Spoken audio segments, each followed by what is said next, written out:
November 26, 2008, Mumbai burns. 10 terrorists unleash a nightmare, killing 166 people in a city that never sleeps. Fast forward to April 2025, and one of the alleged masterminds, Tahawwur Rana, steps onto Indian soil after a 16-year chase. Extradited from the US, Rana now faces India's justice system. But is this truly justice for the victims of 26/11, or a high-stakes move in a global chess game? Today we unravel the truth behind Rana's extradition, expose the shadows of geopolitics, and ask, who's really calling the shots? Stick with us. This story will leave you questioning everything. Welcome to Entertain and Educate Talks, where we cut through the noise and dive deep into the stories shaping our world. If you're new here, hit that subscribe button and ring the bell, because you won't want to miss what's coming next. Today we're dissecting the extradition of Tahawwur Rana, a name tied to one of India's darkest days. Let's dive in.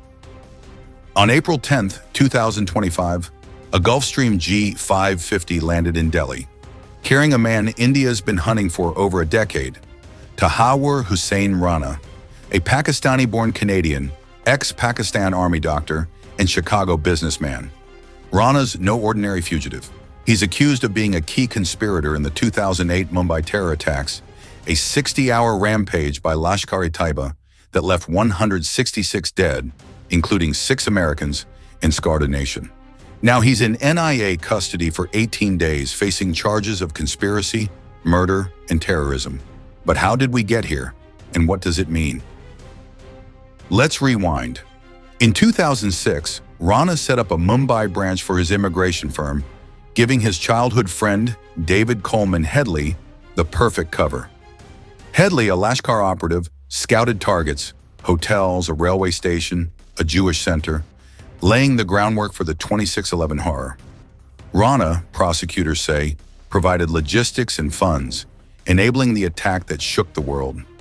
Arrested in the US in 2009, Rana was convicted in 2011 of supporting Lashkar and plotting an attack on a Danish newspaper, but not for Mumbai.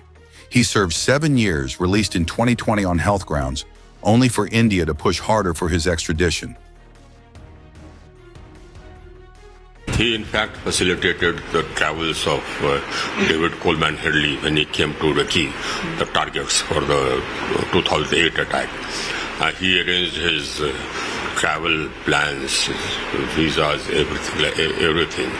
So he's a key person. He's a key person who was involved in the conspiracy for the attack. After a legal marathon, appeals, habeas corpus petitions, and a final plea to the U.S. Supreme Court rejected on April 7, 2025, Rana was handed over to Indian authorities in California on April 9th.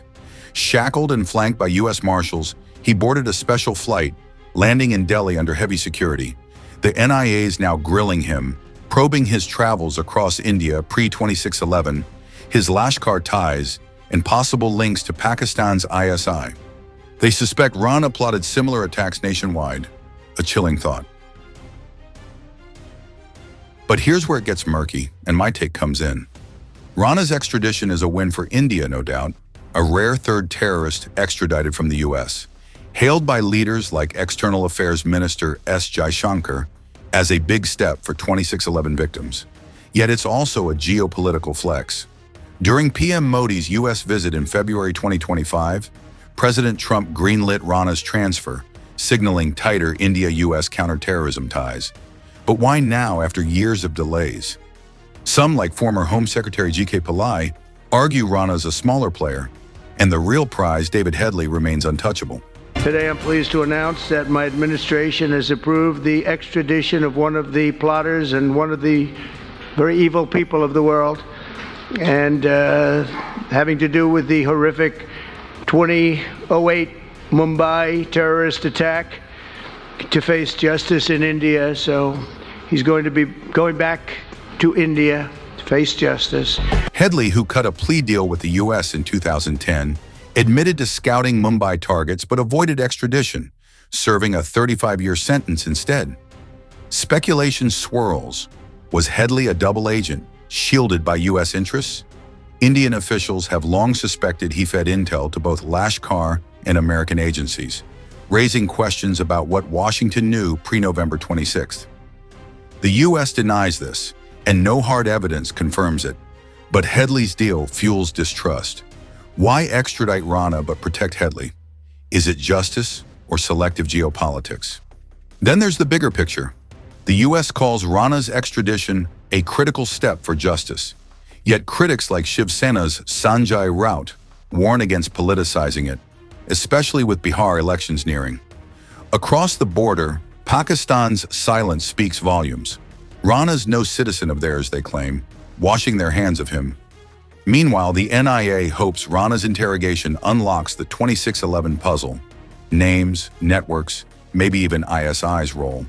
But will he talk or take secrets to trial? Here's my insight. Rana's case exposes how terrorism isn't just about bad guys. It's about power, deals, and who gets to define justice. If the U.S. fights global terrorism but picks and chooses its battles, what's the real agenda? And for India, will Rana's trial heal old wounds or stir new tensions? One thing's clear. This isn't the end of the 2611 story. That's the saga of Tahawwur Rana's extradition, a tale of justice delayed, geopolitical games, and unanswered questions. What do you think? Will Rana's trial expose the full truth of November 26th, or is Headley's shadow too long? Drop your thoughts in the comments and let's spark a debate. If this story gripped you, hit that like button, share it with your crew, and subscribe to Unveiled Truths for more deep dives into the stories shaping our world. Until next time, keep questioning, keep seeking, and we'll see you soon.